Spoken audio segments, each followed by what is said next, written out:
buenos días. ¿Cómo le va? Bien. Bueno, como ya el pastor me expolió, dicen los chicos ahora, vamos a estar hablando en esta mañana acerca del atributo de Dios de la santidad, ¿sí? Así que, antes que nada, me gustaría que podamos orar. Señor, te damos gracias en esta mañana por poder estar en este lugar, por, Señor, ver que tu palabra nos enseña acerca de tu santidad, Señor. Hoy quizás, Señor, me siento más indigno que en otros momentos para hablar de tu persona y hablar de tu santidad. Por eso te pido que me des y nos des una doble porción de tu gracia y que sea tu Espíritu, justamente tu Espíritu Santo, el que esté hablándonos y esté ministrándonos a nuestros corazones. Oramos en el nombre de Jesús. Amén.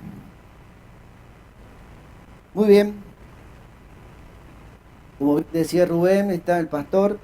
Estamos cerrando, aunque no de manera completa, porque nos va a quedar para ver en una segunda oportunidad, tal vez en el verano próximo, el tema de la adoración a Dios. El versículo que hemos tomado como referencia es Salmo 156, que dice: todo lo que respira, alabe a Jehová. Aleluya. Estamos viendo de manera particular también los atributos de Dios, le estamos pegando un vistazo y también planificamos poder darlo más ampliamente en breve. Y me toca en esta mañana tocar este tema de la santidad, que es el atributo más importante que tiene la Biblia, como lo menciona la Biblia acerca de Dios. Es una característica, es una cualidad del ser de Dios que permea a todos los otros. Cuando Jesús quería validar una enseñanza, decía 2 veces: de cierto te digo, ¿sí? Es un recurso muy usado. Pero cuando la Biblia habla de que Dios es santo, la Biblia dice que Dios es santo, santo y santo.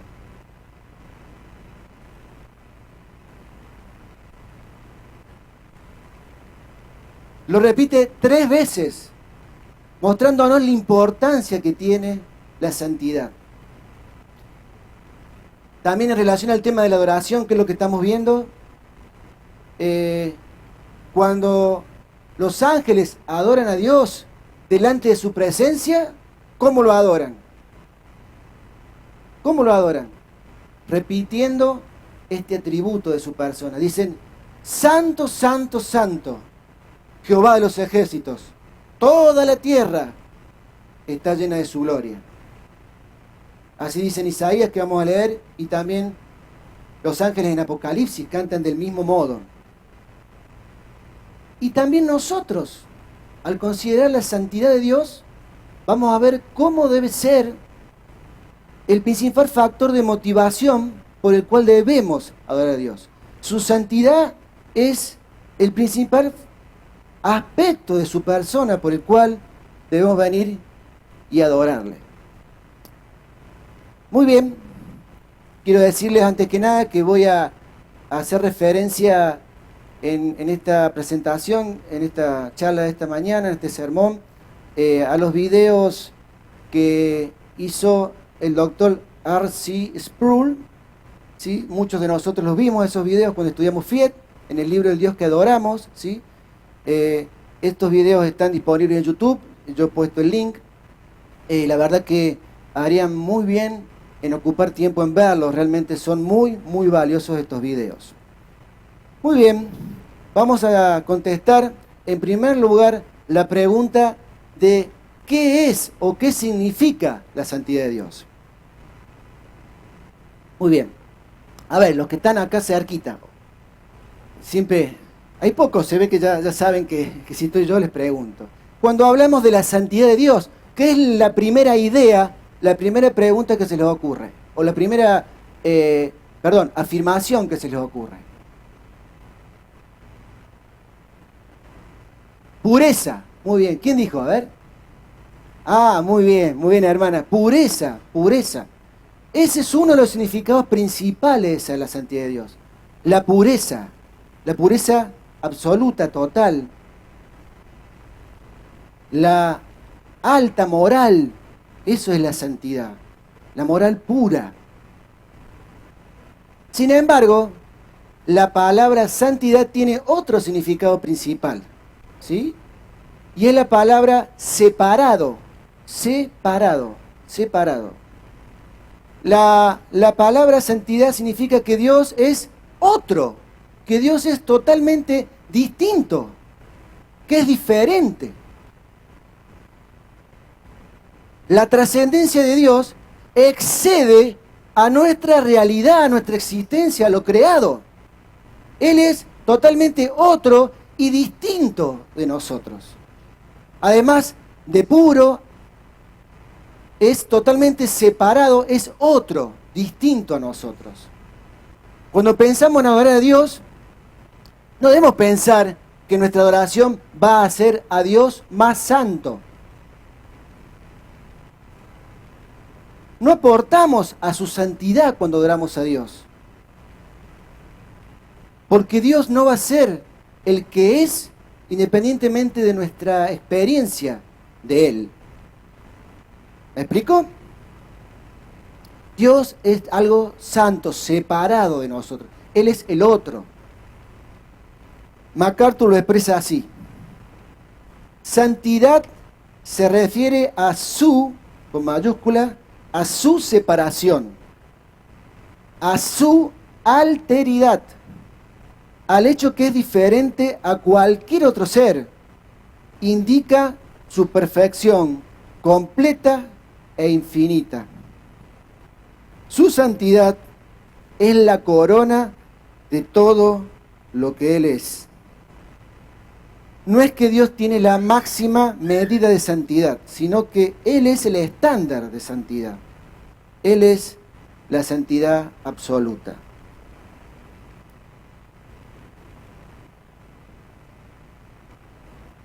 Para Dios es importante su santidad.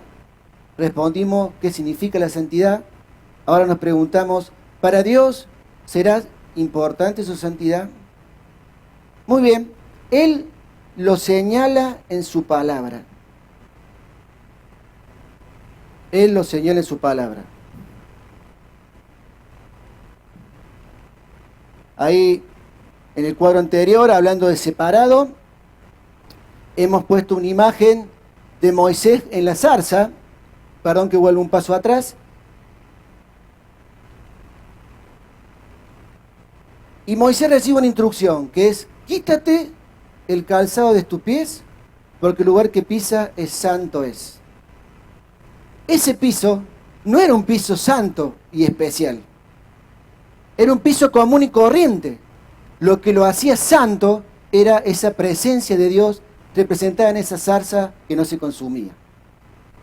Así que ese separado no quiere decir imposible de llegar, no quiere decir distante, pero sí que no aporta de nuestra realidad a su santidad, sino que es al revés, ¿sí? Era esa presencia de Dios ahí en el suelo que aportaba la santidad por la cual Moisés debía sacarse las sandalias porque el lugar que estaba pisando es santo. Nos preguntábamos, ¿será para Dios importante su santidad?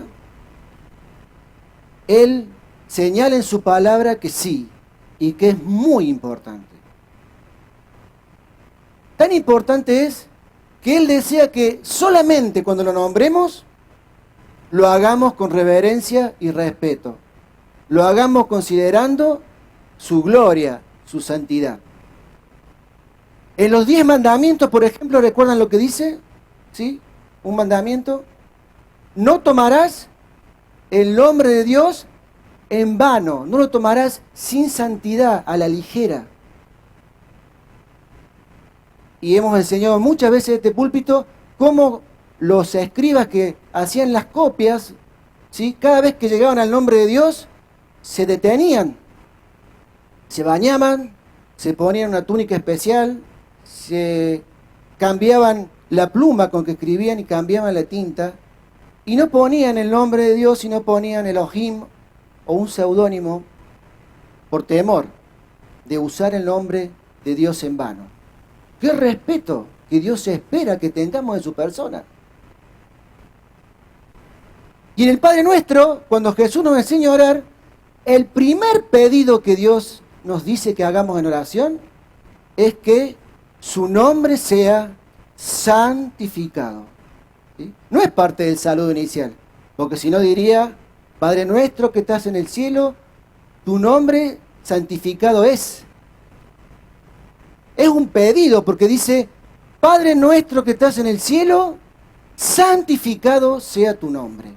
Así que, en cuanto a la importancia que Dios le da a su nombre, lo da desde los mandamientos y desde la oración modelo, diciendo que debemos darle importancia solamente al nombrar su persona. ¿Cuánto más su misma persona? ¿Cuánto más su misma persona?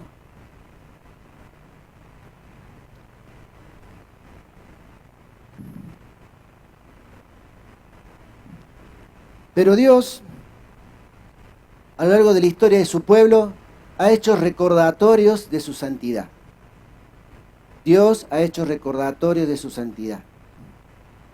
Ha habido momentos en la historia en que Dios actuó a los ojos nuestros de manera cruel y despiadada. ¿Sí? Por ejemplo, en el diluvio, o cuando la tierra tragó miles de israelitas en la rebelión de Coré. Los videos de Sproul detallan esa experiencia de ese coatita Usa, ¿sí? Que osó tocar el arca del Señor con su mano y cayó muerto. Hasta hay una cosa medio graciosa.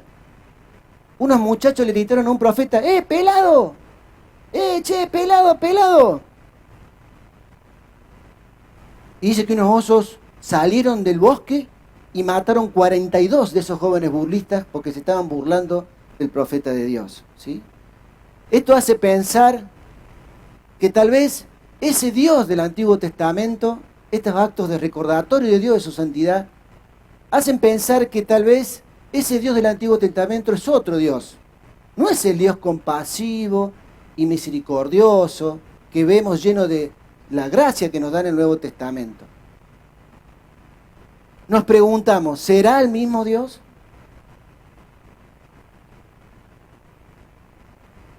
Sproul cita a un teólogo de la Iglesia Romana que se llama Hans Küng. Y él dice que la verdadera pregunta que debemos hacernos es, ¿cómo un Dios todopoderoso y santo, santo, santo, permite que generación tras generación tras generación de su creación, sus seres creados por Él, sigan viviendo y sigue siendo, como dice la palabra, lento en misericordia? Lento para la ira, perdón, pronto para misericordia. Perdón, me equivoqué. La verdadera pregunta, dice Küng, es cómo Dios no nos extinguió. La verdadera pregunta es cómo Dios no arrasó con el pueblo de Israel. Porque vez tras vez volvían a faltar a su nombre. Volvían a buscar dioses de madera, en vez de alabar al Dios creador del cielo y de la tierra, que los había elegido como su pueblo.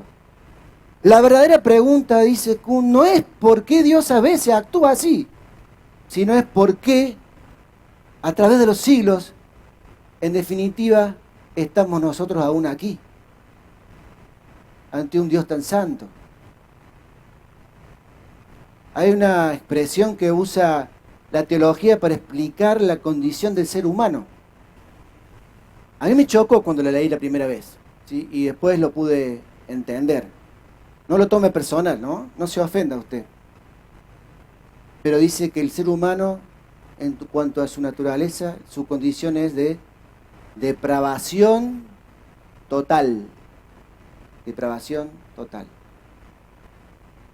La verdadera pregunta es cómo Dios, siendo santo, santo, santo, aún nos permite estar acá, siendo nuestra naturaleza de depravación total, la antítesis de su santidad.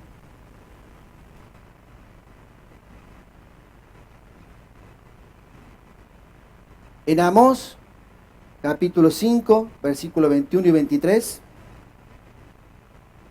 dice así: yo aborrezco sus fiestas solemnes, no las soporto, ni me complacen sus reuniones. Cuando me ofrezcan sus ofrendas y holocaustos, no los recibiré, ni miraré los animales engordados que me presenten como ofrendas de paz. Alejen de mí la multitud de sus cantos. No quiero escuchar las melodías de sus liras. Porque no podemos pretender tener un culto al Señor, ser sus hijos y adorarle, si no tenemos en cuenta que Dios espera de nosotros un reflejo de su santidad. Podría parafrasear este versículo y decirle: Dios dice que aborrece nuestros cultos, nuestras células, nuestros encuentros de jóvenes. No me complacen los encuentros de adolescentes, las reuniones de las clases de escuela bíblica. Quiero que alejen de mí todo lo que cantan los domingos y no quiero escuchar ninguno de los instrumentos del área de alabanza. Ojalá que no sea así. Ojalá que tengamos en cuenta que al Dios al que venimos a adorar es un Dios santo, santo y santo. Los hijos de un sacerdote, el sacerdote Aarón, Nadab y Abiú, eran unos ladrones, promiscuos, y no tuvieron mejor idea que hacer un incienso distinto al que estaba ordenado. Un incienso distinto al que estaba ordenado por Dios. Y ahí fueron. Y dice que un fuego cayó del cielo y los consumió. Un fuego cayó del cielo y los consumió. Y cuando Aarón va a hablar con Moisés, pienso yo, tal vez reclamándole lo que había sucedido, de que sus hijos habían sido eliminados de esa forma, Moisés le dice: el Señor quiere que seamos santificados para rendir adoración a Él. ¿Cómo el hombre enfrenta entonces esta santidad de Dios? ¿Cómo la enfrenta? Sproul cita a un teólogo alemán, Rudolf Otto. Este teólogo hizo un libro que es considerado uno de los libros más importantes de la teología aportada por los valiosísimos teólogos alemanes. Este libro se titula La idea de lo sagrado. Él investigó en todas las culturas, en diferentes pueblos, cómo los hombres tomaban la idea de Dios y cómo lo representaban y qué emociones les producía y cómo lo vivían. Él acuñó una palabra que es numinoso. La palabra numinoso se dice por primera vez en ese libro que se publicó en 1917. Lo luminoso se refiere a algo que básicamente representa lo que es misterioso, que es misterioso en extremo, asociado a lo mágico.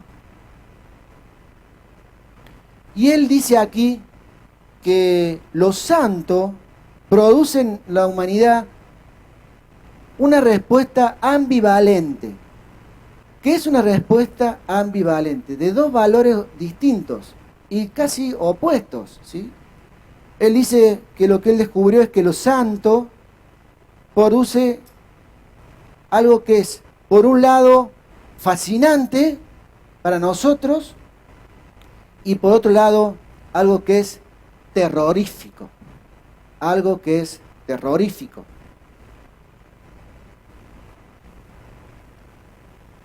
Cuando yo era chico conocí el Evangelio por el ministerio del APEN todos los veranos y volví a Jesús María, de donde soy oriundo, y no había en casa ni había una iglesia que acompañara esa iluminación que recibía cada verano. Así fue hasta los 16 años, donde yo recuerdo haber tenido una presencia y haber sentido a Dios de manera especial y le entregué y me comprometí con Él. Sin embargo, figuro en las fichas de los campamentos como que había aceptado a Jesús de niño, ¿sí? Así que creo yo que la luz del Evangelio estaba en mí, la presencia de Dios estaba en mí. Se me ocurrió, no tuve mejor idea de esa que tienen los adolescentes, ¿sí?, que jugar al juego de la copa, le llamamos en ese momento, ¿sí?, el juego de la copa. La Ouija, algo así, ¿sí?, se dice. Yo en ese momento era el juego de la copa, ¿sí? Entonces hicimos un tablero con letras y números, ponemos una copa al medio, el juego consiste en poner un dedo sobre la copa y esperar que algún espíritu que se invoque mueva la copa y nos dé respuestas señalando las letras, ¿sí? Entonces decimos, me voy a casar. Entonces si la copa decía sí, invocamos un espíritu, ¿sí? Bueno, hicimos esa tontera en mi casa, en mi dormitorio. Recuerdo que pusimos en mi casa, en mi dormitorio, dormíamos los tres hermanos como en una cama de hospital, los tres derechos. Nos sentamos en dos camas, la mesa de luz al medio, y yo agarré la lámpara, era la tardecita noche, y puse la lámpara de luz, la puse en el piso, ¿sí? Y estuvimos un rato jugando o a intentar, estábamos tentados, ¿sí? No podíamos arrancar el juego, digamos, ¿sí? Bueno, al cabo de unos minutos nos pusimos serios. La lámpara era de las lámparas viejas, no de las actuales que son de LED. Son esas bombillas transparentes, ¿sí? Esas bombillas transparentes tienen un hilo de carbón incandescente que para poder alumbrar están esas lámparas con un gas y están envasadas al vacío, ¿sí? Bueno, cuando pasaron unos minutos y nos pusimos serios, finalmente la copa se movió. En el mismo instante que la copa se movió, esa lámpara explotó. O mejor dicho, implotó, ¿sí? Así que además de la explosión del ruido, nos quedamos a oscuras, ¿sí? Flor, julepe, me dictan ahí, nos pegamos, ¿verdad? Pero yo salí corriendo diciendo, ¿qué hice? ¿Qué hice? Porque yo estaba jugando y desconociendo, yo era el único consciente ahí. Yo era el que sabía lo que era la posibilidad de estar en la presencia de Dios, la conciencia de su santidad. Y estuve a punto de abrir una grieta con lo que es oscuro. Pero Dios me protegió, Dios me salvó. Nunca más quise jugar a nada que tenga que ver con lo oscuro. Así que eso atractivo que también tenía lo oscuro, terminó siendo de terror, terminó siendo terrorífico. Y como me pasó a mí, también he tenido momentos de mi vida cuando mi salud estaba en peligro. En dos momentos de mi vida tuve diagnósticos que podían ser graves para mi vida. También sentí temor de ir a la presencia de Dios. también lo sentí, también lo viví. Seguramente ustedes tienen sus propias historias. Y en la Biblia está lleno de situaciones donde la presencia de Dios no era un temor reverente, como muchas veces decimos acá, ¿sí? Que es cierto, hay que tener un temor reverente con respecto a Dios. Pero la Biblia habla que cuando hombres enfrentaron la presencia de Dios, sintieron temor, y sintieron temor por sus vidas. Sintieron temor por sus vidas. Habacuc, por ejemplo. Habacuc le reclama a Dios que hacía la vista gorda al pecado del pueblo, y Dios lo interpela a Habacuc. Y dice que cuando Habacuc escuchó, en Habacuc 3:16 dice, oí y se conmovieron mis entrañas. A la voz temblaron mis labios. Escuchen esto. Putrición entró en mis huesos y dentro de mí me estremecí. Cuando Job le discute a Dios y Dios le habla y le hace ver que Él es el creador, que quién era Él, que era una simple criatura. Job dice en capítulo 42, versículos 5 y 6, de oídas te había oído, mas ahora mis ojos te ven. Es el versículo que siempre decimos. Por lo tanto, dice Job, por lo tanto, ¿qué pasó con Job? Por lo tanto, me aborrezco y me arrepiento en polvo y en ceniza. Que es una expresión que se usa para una costumbre que eran del duelo. Se tiraban literalmente polvo y ceniza en su cuerpo. Un sentimiento de muerte se apoderó de Job. Y en Isaías, en esta imagen del trono de Dios, Isaías capítulo 6, que al final no lo leímos, lo vamos a leer, Isaías capítulo 6, el verso 1. Miren lo que sucedió. En el año que murió el rey Uzías, yo vi al Señor sentado sobre un trono alto y sublime. El borde de su manto cubría el templo. 2 serafines permanecían por encima de él y cada uno de ellos tenía 6 alas. Con 2 se cubrían el rostro, con 2 se cubrían los pies y con 2 volaban. Y uno de ellos clamaba al otro y le decía, lo que les contaba antes, Santo, Santo, Santo es el Señor de los ejércitos, toda la tierra está llena de su gloria. Y la voz del que clamaba hizo que el umbral de las puertas se estremeciera y el templo se llenó de humo. ¿Y qué dijo Isaías? Entonces dije yo, ¡ay de mí! ¡Ay de mí! Dijo Isaías, soy un hombre muerto. Mis ojos han visto al Rey, el Señor de los ejércitos, y aun cuando soy un hombre de labios impuros y habito en medio de un pueblo de labios impuros, también impuros. Él dijo, ¡ay de mí! Otra traducción dice, soy deshecho. Se desintegró completamente, me desintegro. Me muero.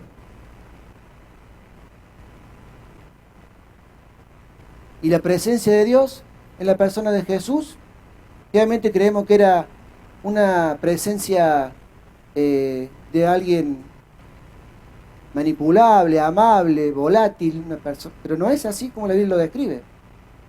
Dice que él enseñaba con autoridad, no enseñaba como los fariseos. Él enseñaba con autoridad, así que su enseñanza era con una firmeza importante. Cuando los discípulos iban en la barca y se levantó la tormenta, estaban muertos de miedo, y estaban muertos de miedo a pesar de que eran pescadores avesados, porque sentían que zozobraban, que se hundían, y Jesús dormía. Y va y le dicen a Jesús, ¿no te preocupás que nos estamos hundiendo? Jesús se despierta y dice, calla, enmudece.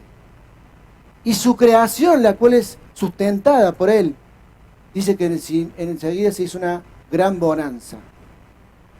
¿Y cómo se sintieron los discípulos? Dijeron, ¡wow! ¡Qué bárbaro! ¡Qué momento espiritual que acabamos de vivir! Tuvo alevosa la reunión.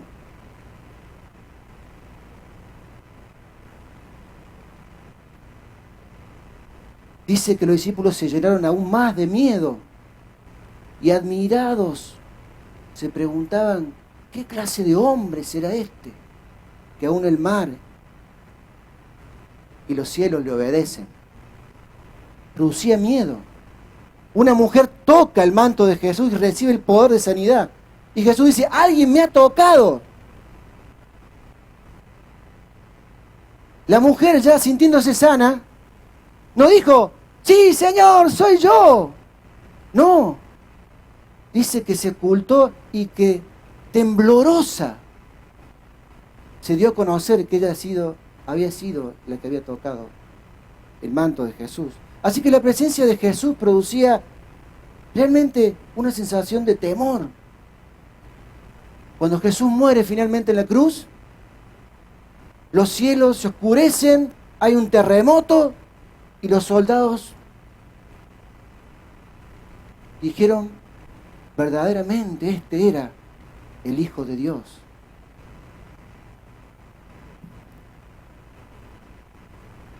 Jesús se va, menos mal que se fue, nos convenía, dice la palabra, que se fuera. Entonces viene al mundo la presencia invisible y espiritual de Dios. ¿Y cuál es el nombre y la característica de esa presencia espiritual? ¿Cómo es el calificativo? Santo, Espíritu Santo.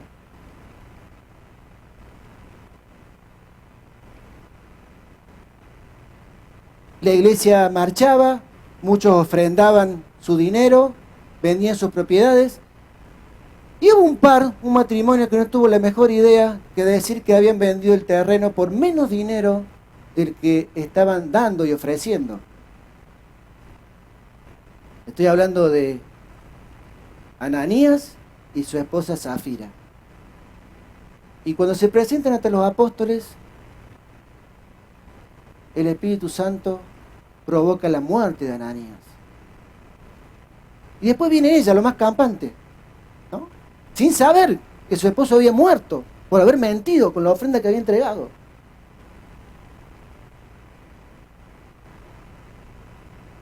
Es serio, ¿eh? Dios es algo serio. El Espíritu Santo, es serio. Y le dicen, ¿vendiste tu casa tanto? Sí. Bueno, dice, acaban de llevar a tu esposo muerto y ahora te van a llevar a ti. Y cayó muerta. Y cayó muerta. ¿Qué dice la Biblia que sucedió entonces? Hechos 5, capítulo 11.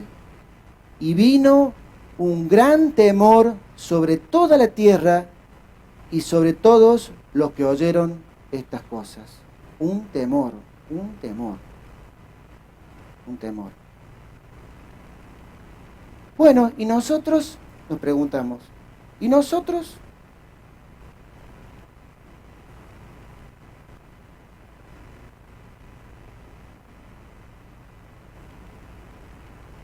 ¿Tenemos un temor de la santidad de Dios?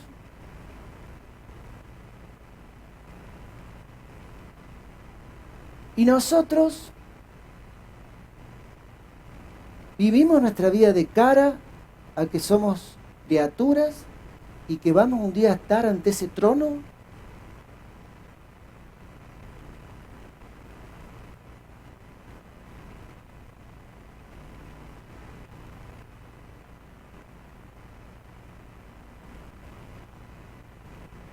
Dice la Escritura en Levítico, y Pedro le evoca, en Levítico 20 y en 1 Pedro 1:16, dice, porque escrito está, sed santos, porque yo soy santo.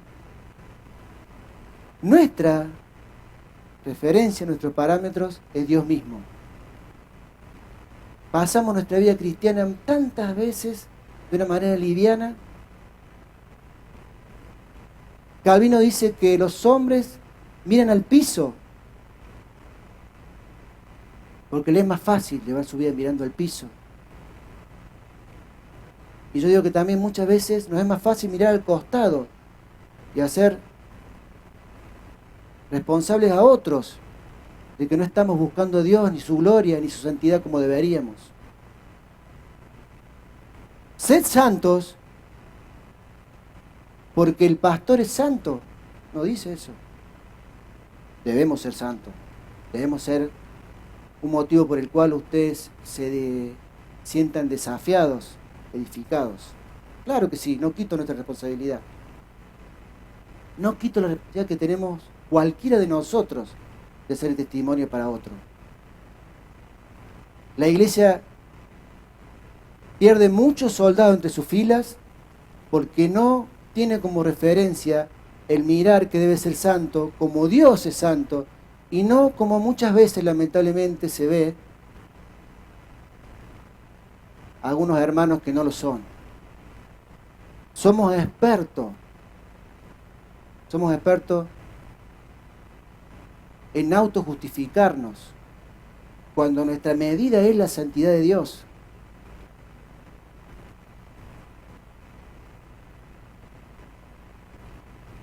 Somos expertos en ver la paja en el ojo del otro, aunque tengamos un tronco en el propio.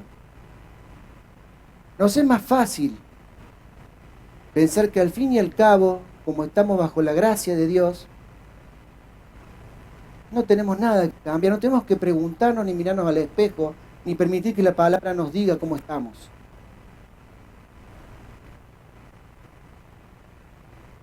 ¿Y cuál debería ser la actitud entonces correcta? Debería ser no huir de la presencia de Dios. Calvino dice que la historia de la humanidad es la historia del hombre huyendo de la presencia de Dios. Sino nuestra actitud debería ser como la de David, que a pesar de que él había pecado gravemente, era un homicida premeditado y culposo, un adúltero. Pero él nos dice, examíname, oh Dios. Se pone frente a la presencia de Dios, frente a ese trono. Conoce mi corazón. Conoce mi corazón. Pruébame y conoce mis pensamientos. Y si hay en mí camino de perversidad, y guíame por el camino recto. No huía de la presencia de Dios. Se exponía a la presencia de Dios. Isaías 6, sigo leyendo el texto. Él dice, ay de mí, versículo 5, que soy hombre muerto. Salto un poco al versículo 6 y dice, ¿qué hizo Dios cuando él buscó y estaba en su presencia ahí? Dios nos dijo, sí, sos un pecador, sos un depravado total. Y lo aplastó. Tampoco dijo, no pasa nada. Está todo bien. Yo te traje acá. Dice que uno de los serafines voló hacia mí. Versículo 6. Y en su mano, llevaba un carbón encendido.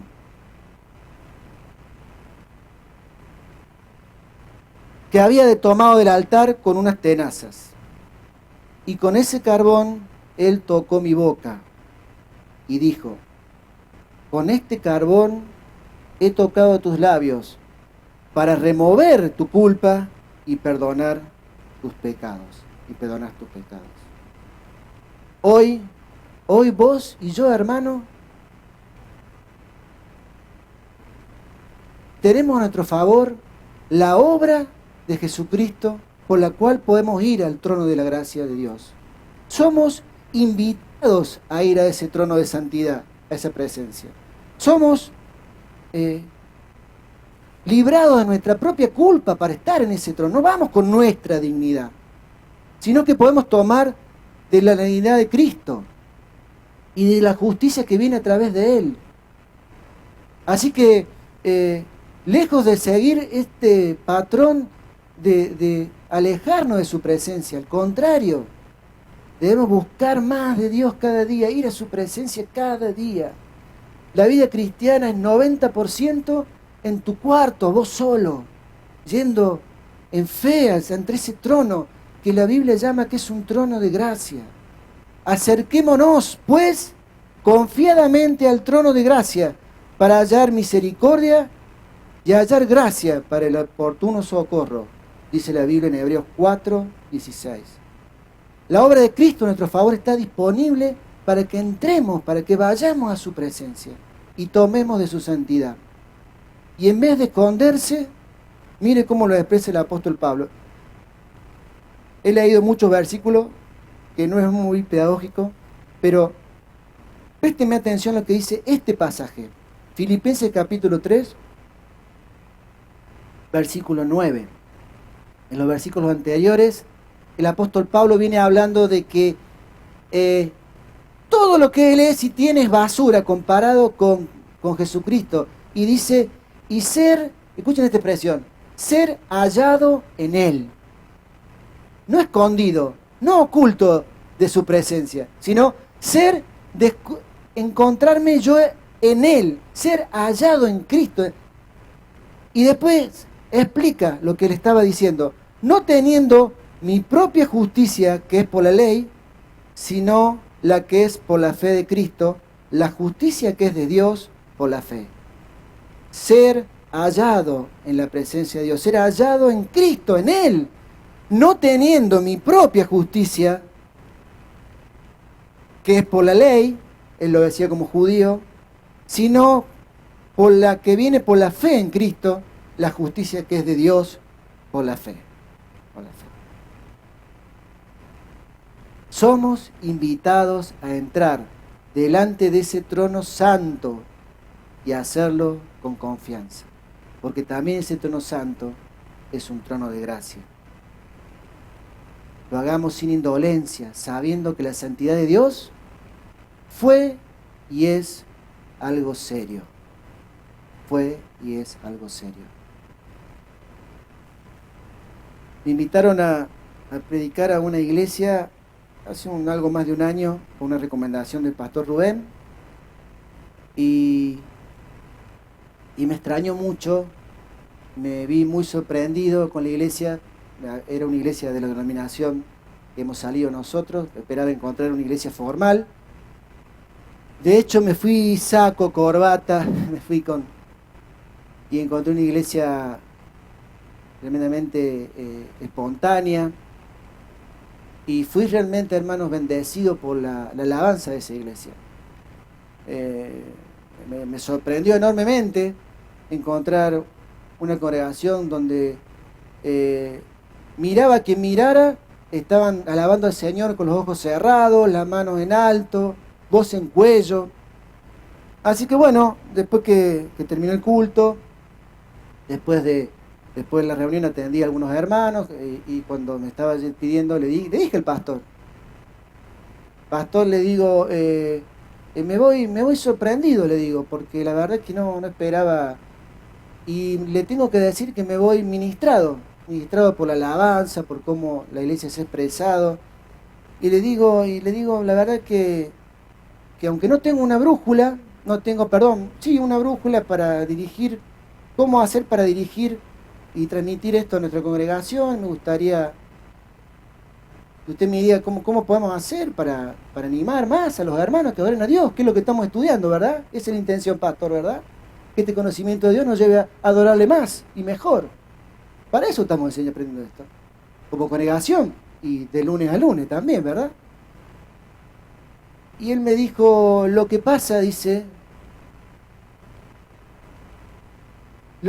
que a quien más se le perdona, más ama, me dijo. Nosotros vinimos acá a esta ciudad, aunque no éramos gente que hacía guerra espiritual, tuvimos que enfrentar guerra espiritual. Acá hay muchas personas liberadas de los poderes del infierno, de lo oscuro.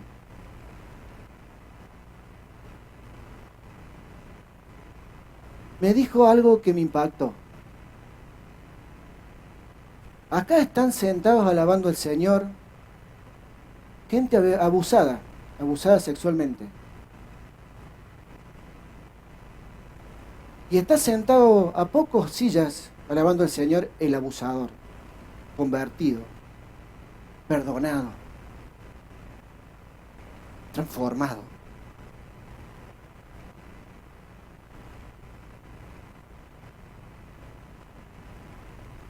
La santidad de Dios, hermanos, nos confronta. Porque aunque no somos abusadores, la condena para ese abusador, si no hubiese convertido, si no hubiese tomado la justicia de Dios en Jesús, hubiese sido la pena de muerte y hubiese sido estar en el infierno. Es la misma condena que nos corresponde a nosotros por un pecado como una mentira, la desobediencia a los padres, algo que nosotros llamaríamos un pecadillo. Por eso creo que la santidad de Dios, un Dios que es santo, santo y santo, y que nos perdona y nos salva de esa forma, merece nuestra adoración, merece nuestra atención. Porque mereciendo tal vez ya estar extintos como creación de Él, quizá como creación de Él caída, mereciendo el infierno, Dios nos ha dado de su gracia para que podamos adorarlo. Y esa debe ser la principal motivación de nuestra adoración.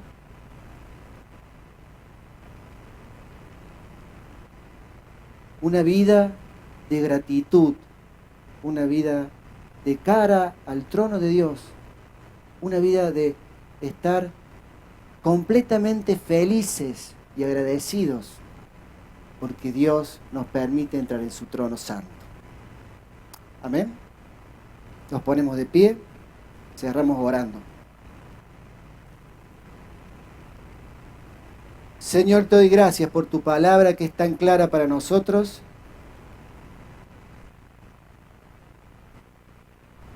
Señor, queremos vivir nuestra vida cristiana sin indolencia a tu santidad, Señor.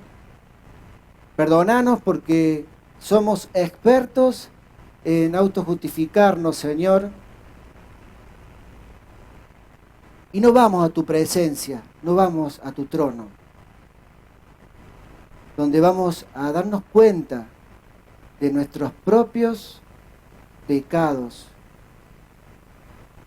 Pero gracias, Señor, porque tan pronto como vamos a tus pies, tú no nos condenas, sino